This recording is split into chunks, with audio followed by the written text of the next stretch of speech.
Hello guys, আশা করি তোমরা সবাই ভালো আছো। ভাইরা এই ভিডিওটি আপলোড করতে একটু দেরি হয়ে গেলো। এই ভিডিওটা বেশি বড় বানাইনি আমি অবশ্য। ভিডিওটা বানানো দেরি হলো, তোমার বাড়ি কিছু প্রবলেম ছিল, আর তাছাড়া আমি নেটে কিছু কাজ করতেছিলাম। এমনকি রাতেও সময় পাই নাই, কালকে আমি পুরো রাত ভরে যাই গেছিলাম, কাজ করতেছিলাম। তো এইসব নিয়ে এটা ব্যস্ত ছিলাম, তো দেরি হয়ে গেলো আপলোড করতে। তা আজকের ভিতরে আমি আই থিঙ্ক ভিডিওটা তৈরি করে কালকের ভিতরে আপলোড করে ফেলবো। আর ভিডিওটা আর নেক্সট এপিসোডগুলো আসে আমি যত তাড়াতাড়ি পারি অত তাড়াতাড়ি আপলোড করবো, বেশি দেরি করবো না। ওকে, আচ্ছা যাক, এই মাঙ্গা সম্পর্কে আমি আর বেশি কিছু বলবো না, খালি একটাকে বলবো যে আমাদের মেন ক্যারেক্টার একজন ডিমন। ওকে, তা মেন ক্যারেক্টার নিয়ে এই কাহিনীটা তোমরা দেখো, তোমরা সত্যি ভালো লাগবে। আমিও আজকে অত কিছু বলবো না। যাক, ভিডিওটি শুরু করা যাক। ভিডিও শুরুতে আমরা দেখতে পারি কেউ একজন বলতেছে, ডিমন কিং 72টি ডিমনের ভিতর একজন। এদের শুধুমাত্র একটাই টাস্ক, দুনিয়ার হিউম্যানকে ডিস্ট্রয় করা এবং এবং তাদেরকেই একজনকে গ্রেট ডিমন কিং হিসাবে এক্সপেক্ট করা হয়, তাকে এই পদবি দেওয়া হয়। প্রত্যেকটা ডিমন কিংয়ের ভিতর স্পেশাল একটি পাওয়ার থাকে, আর আমিও তার ভিতরই একজন, তার সে আলাদা কেউ না। আমরা দেখতে পারি যে এটা আমার মেন ক্যারেক্টার বলতেছে। তখন মেন ক্যারেক্টার তার পাশে থাকা লিলিথকে বলে, লিলিথ, তখন সে বলে, ইয়েস ডিমন কিং। তখন সে বলে যে আমাকে বলতে পারবা যে আমি আবার কোন পাওয়ারটা পেয়েছি? হ্যাঁ। তখন সে বলে যে গাছা আমার ডিমন কিং। তখন এই কথা শুনে মেন ক্যারেক্টার বলে, হ্যাঁ গাছা। গাছা, তুমি কি আমাকে বলতে পারবা এই গাছা কোন ধরনের পাওয়ার? তোমার কি মনে হয় যে কোনো ডিমন কিংয়ের কাছে এই গাছা কোনো পাওয়ার হতেও পারে? হ্যাঁ ভাই, আমি নিজের ক্লিয়ার না গাছাটা কোন ধরনের পাওয়ার, তা আগে আমরা জানতেই পারবো। ওকে, তোমরাও জানি না, আমিও জানি না মানি। আচ্ছা যাই হোক, তখন মেন ক্যারেক্টার আবার চিল্লায় বলে যে তুমি আমাকে বলো, এটা কোনো আমাকে পাওয়ার দেয় না, আর শুধুমাত্র আমি কিছু এলিমেন্টকে কন্ট্রোল করতে পারবো, আর এটির সাহায্যে আমার কোনো জ্ঞানও দেয় না। মানে মেন ক্যারেক্টার যেতে বলতে চাইতেছে তার কাছে কোনো মানে অ্যাটাক টাইপের কোনো স্কিল নেই। ওকে, মেন ক্যারেক্টার জিনিসটা বলতেছে। মেন ক্যারেক্টার তাকে আরও বলে, তুমি একবার কল্পনা করো যে আমি একজন ডিমন কিং, সব হিউম্যানের উপরে। সেই ডিমন কিংয়ের কাছে কী পাওয়ার আছে? গাছা। আর তুমি ভাবো যে যখন কোনো হিরো আমার সাথে ফাইট করতে আসবে, তখন আমার কাছে কোন পাওয়ারটি থাকবে? গাছা। কত হাস্যকর তুমি ভাবো যে মেন ক্যারেক্টার গাছা দিয়ে অ্যাটাক করতেছে, আর এটা দেখে সে হিরো হাসতেছে, মানে মেন ক্যারেক্টার এই কল্পনা করতেছে। তখন মেন ক্যারেক্টার বলে যে আচ্ছা, আমি কি কোনোভাবে আমার পাওয়ারকে চেঞ্জ করতে পারি না? একটু না, মানে সামান্য বা কোনোভাবেই চেঞ্জ করতে পারি না, একটু কোনো উপায়ই নেই? হ্যাঁ। তখন লিলিথ বলে, সরি, গ্রেট ডিমন কিং যে পাওয়ারটি দিয়েছে সেটি চেঞ্জ করা পসিবল না। তখন মেন ক্যারেক্টার বলে যে অন্য কোনো পাওয়ার সেটা অ্যাড করা যায় না? হ্যাঁ। তখন সে বলে এই মুহূর্তে তো কোনোভাবেই পসিবল না। তখন মেন ক্যারেক্টার মনে মনে ভাবতেছে, মনে না সরাসরি বলতেছে যে এইবার একটু বেশি হয়ে গেল, আমি কি করে এই গাছা পাওয়ার নিয়ে এই দুনিয়াকে ডোমেন করব? হ্যাঁ, এই গাছা কোনো পাওয়ারের ভিতরেও পড়ে? হ্যাঁ। তখন এই কথাটি লিলি তো হয়তো শুনে ফেলে। তখন লিলি বলে যে আমি একজন ফ্রেন্ডলিভাবে একটা সাজেশন দিই যে গ্রেট ডিমন কিংয়ের সম্পর্কে কিছু ভাববেন বা বলবেন না দয়া করে। তখন এই কথা শুনে মেন ক্যারেক্টার চিল্লে বলে যে আমি মনে করি যে আমার কাছে অভিযোগ আছে, তার জন্য আমি বলতে পারি। তখন সে বলে যে গ্রেট ডিমন কিং যদি একবার বলে যে ব্যাড মাউথ, মানে তুমি সেখানেই মারা যাবে, মানে সে বলার সাথে সাথে তুমি মরে যাবে। এই কথা শুনে মেন ক্যারেক্টার দেখতে পাচ্ছ কতটা ঘাবড়ে যায়। তারপর মেন ক্যারেক্টার রিলেটকে বলে যে আমি বুঝতে পারতেছি না, প্রত্যেকটা ডিমন কিংই একটা স্বাভাবিক পাওয়ার পেয়েছে, সব সাধারণ পাওয়ারই পেয়েছে, কিন্তু আমার সময় আমি এরকম পাওয়ার পেয়েছি কি, এই গাছা টাইপের পাওয়ার পেয়েছি, আমি এই জিনিসটা বুঝতেছি না। তখন এই কথা শুনে লিলিথ বলে এর কারণ কিছুদিন আগেই ডিমন কিং হিউম্যান ওয়ার্ল্ড থেকে একটি গেম তুলে নিয়ে এসেছে, আর সেই গেমটির প্রতি সে অনেক বেশি আসক্ত হয়ে গেছে, আর আমার যতটুকু মনে হয় তার সাথেই জড়িত আছে তোমার পাওয়ারটি। তখন এই কথা শুনে মেন ক্যারেক্টার মেজাজটা গরম হতেছে, মেন ক্যারেক্টার বলতেছে তখন লিলিথ বলে যে এরকম গুজব শোনা গেছে যে গ্রেট ডেমন কিং সেই গেমের ভিতর এই গাছা পাওয়ারটির সাজে টপ ওয়ানে আছে, মানে সবার প্রথমে সেই টপ ওয়ানে আছে। তা এই হিসাবে এই গ্রেট ডেমন কিংয়ের এই পাওয়ার নিয়ে একটু প্রশংসা করাই যায় নাকি? আর তার জন্য তোমার তো খুশি হওয়ার কথা যে সে এই পাওয়ার নিয়ে টপ ওয়ানে যদি যেতে পারে তা তুমিও পারবে। তখন এই কথা শুনে মেন ক্যারেক্টার বলে যে এটা কি কোনো সেন্স হবে এটা? হ্যাঁ। যাক, তুমি যেটা বললেই, তাহলে আমার কমপক্ষ আমার নিজের পাওয়ারটি ব্যবহার করে দেখা উচিত, সেটি পাওয়ার ইউজ করতে পারি নাকি, কতটা পাওয়ারফুল। তখন এই কথা শুনে লিলিথ বলে, আচ্ছা ঠিক আছে, আমি বুঝতে পেরেছি, তাহলে আমি অ্যাক্টিভেট করতেছি।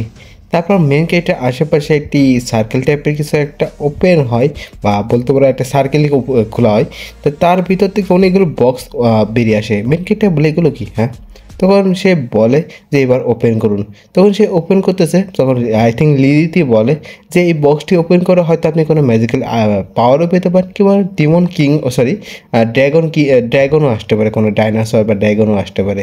তখন সেটি ওপেন করে আর দেখতে পাচ্ছে কী চলে আসে, বা এইগুলোর নাম কি আমার ঠিক মনে পড়তেছে না, আমি ভুলে গেছি নাম কি, কিন্তু তোমরা দেখে আই থিঙ্ক অনেকে চিনে গেছো। তারপর তখন এটা দেখে সে অবাক হয়ে যায়, মেন ক্যারেক্টার দেখতে পাচ্ছে পুরাই শকড। তো লিলিথ বলে, আপনি আরেকটা ওপেন করুন। তখন মেন ক্যারেক্টার আরেকটা ওপেন করে, তখনও সেটাই বেরোই। তখন মেন ক্যারেক্টার আরেকটা ওপেন করে, তখন আরে সেটাই বেরোই। তারপর এটা দেখে মেন ক্যারেক্টার প্রচণ্ড রেগে যায়। তখন লিলিথ বলে যে আপনার কাছে এখনও এক্সট্রা আরেকটি বক্স আছে, সেটি ওপেন করুন। তখন মেন ক্যারেক্টার সেটি যে ওপেন করে, তখন দেখে সেই বক্স থেকে অনেক বেশি আলো বেরোতেছে। মেন ক্যারেক্টার এটা দেখে অনেকটা অবাক হয়ে যায়। তারপর আমরা দেখতে পাই সেখান থেকে বের হয়েছে একটি বাচ্চা। তখন মেন ক্যারেক্টার প্রচণ্ড রেগে যায়, লিলিথকে ধরে দেখতেই পাচ্ছ কীভাবে আসাইতেছে আর বলতেছে যে এইটা একটি ইয়াং সাকাবাস, আর যে এখনও এই সেরিমনিতে পৌঁছই নাই। বা এই সাকাবাস, আই থিঙ্ক আমার সঙ্গে ভুল হতে পারে, কিন্তু এরকম স্যার। তা আমি যতটুকু আমার খেয়াল আছে, আমি অন্য মাঙ্গা এনিমিতে দেখছি সাকাবাস এক ধরনের হলো এমন ধরনের মনস্টার, তারা হলো ছেলেদের মানে বলতে পারো ভালোবাসার ভিতর ফালায়, তারপর তাদের ইয়াং এনার্জি খেয়ে ফেলায়, এরকম কিছু একটা পাওয়ার টাইপের আছে আমার যতটুকু মনে আছে। আবার ইলুশন টাইপের মনে পাওয়ার থাকে আমার যতটুকু মনে আছে। তো এরকম আই থিঙ্ক পাওয়ার হতে পারে। ওকে ওকে। আর যাই হোক, এটা শুনে হ্যাঁ লিলিথ বলে এই যে এটাতে তোমার খুশি হওয়া উচিত, কমপক্ষে স্মল ইসলাম, যাই হোক ইসলাম না কি বলে এগুলোর উচ্চারণ হয় না আমার ঠিক মতন, ওগুলো তো কমপক্ষে আসে নাই। তখন মেন ক্যারেক্টার প্রচণ্ড রেগে বলে যে আমি কি একাডেমি, ওকে ডিমন কিং হওয়ার জন্য একাডেমিতে পড়া লাগে, একাডেমিতে এত বেশি পরিশ্রম করেছি শুধুমাত্র এইটাই দেখার জন্য? হ্যাঁ। তারপর মেইন ক্যারেক্টার সেখান থেকে রেখে যেতে যেতে যাই, তখন পিছন থেকে লিলিথ বলে যে যেহেতু এটা সিদ্ধান্ত নেওয়া হয়ে গেছে, এটা এখন চেঞ্জ করা সম্ভব না, আপনাকে কোনোভাবে এটা মেনে নিতে হবে। তখন মেইন ক্যারেক্টার ঘুরে বলে, না, এটা এখনও একটা উপায় আছে। এটা শুনে লিলি দেখতে পাচ্ছে কতটা অবাক হয়ে গেছে। তখন মেন ক্যারেক্টার প্রচণ্ড রেগে বলে যে ডিমন এমন একটা প্রাণী যে প্রতিনিয়ত স্ট্রাগল করেই যায় পাওয়ারের জন্য, আরও বেশি পাওয়ারফুল হওয়ার জন্য। তখন মেন ক্যারেক্টার আরও বলে, লিলিথ চলো গেটটি ওপেন করো, আজকে আজকে আমি গ্রেট ডিমন কিংয়ের সাথে সরাসরি দেখা করব। তখন শিফট হয়ে আমরা দেখতে পারি এমন একটি জায়গা যেখানে পুরো ডার্কনেস আর ডেড আর শ্যাডো দিয়ে ভর্তি। সেখানে আমরা দেখতে পারি যেখানে আমাদের ডিমন কি মানে আমাদের মেন ক্যারেক্টার অফিসের সামনে অনেকে লোকে ভিড় করে আছে। তখন মেন ক্যারেক্টার আই থিঙ্ক অফিসে যাচ্ছে কিংবা অফিস থেকে বেরিয়ে আসতেছে। ওকে, কিন্তু তখনই হঠাৎ করে মেন ক্যারেক্টার পিছন থেকে একটি বিস্ফোরণ হয়। এটা শুনে মেন ক্যারেক্টার অনেকটাই ঘাবড়ে যায়। তখন মেন ক্যারেক্টার পিছনে তাকে দেখে কি একটি মেয়ে, সে মেয়ে মেন ক্যারেক্টারকে বলতেছে, ক্যারোস, অবশেষে আমার সাথে তোমার আবার দেখা হয়ে গেল। তখন মেন ক্যারেক্টার বলে যে আমি আশা করেছিলাম যে তোমার সাথে আমার কোনো দিনই আর দেখা হবে না। তখন মেন ক্যারেক্টার তার হাতের পাওয়ার অ্যাক্টিভেট করা দেখে বলে, এটি এখন বন্ধ করো। তখন মেন ক্যারেক্টার কত সে প্রচণ্ড রেগেছে, বলে শাট আপ, তুমি আমার সাথে যা যা করেছো তার জন্য যদি আমি তোমাকে ধ্বংস করে দিই, ধুলো করে দিই পুড়িয়ে, তাও এটা অনেক বেশি কম হবে। এই কথা শুনে মেন ক্যারেক্টার প্রচণ্ড ঘাবড়ে যায়। তখন সে তার পাওয়ার অ্যাক্টিভেট করে ফেলে সেই মেয়েটি। তখন এটা দেখে মেন ক্যারেক্টার বলে, তোমার মেজাজ সে আগের মতনই আছে এখনও। তখন পাশের ছোটোখাটো ডিমনরা বলে যে এখান থেকে পালাও, দুইজন ডিমন কিং ফাইট করতেছে। তাহলে বুঝতে পারছো সেই মেয়েটিও ওই 72 ডিমন কিংয়ের ভিতরে একজন হতে পারে আমার যতটুকু আন্দাজ। ওকে, যাই হোক, তখন তখনই আমরা দেখতে পারি সেই মেয়েটি তার অ্যাটাকটি মাটির সাহায্যে মানে কোনোভাবে অ্যাটাকটি করে মেন ক্যারেক্টার দিকে। এটা দেখা মাত্রই লিলিথ মেন ক্যারেক্টারকে টেনে এনে সেই অ্যাটাকটাকে ডস করায় দেয়।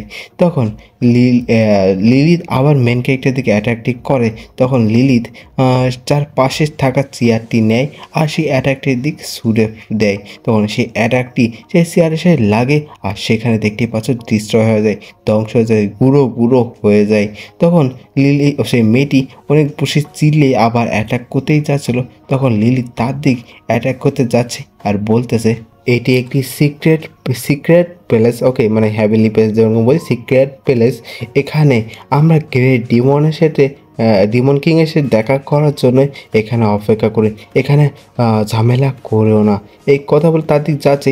তখন সে মেয়েটি বলে যে আমি যদি সেই কারসকে এখানে মেরে ফেলি তাহলে সেটি সবই আগের মতন হয়ে যাবে, রিসেট হয়ে যাবে।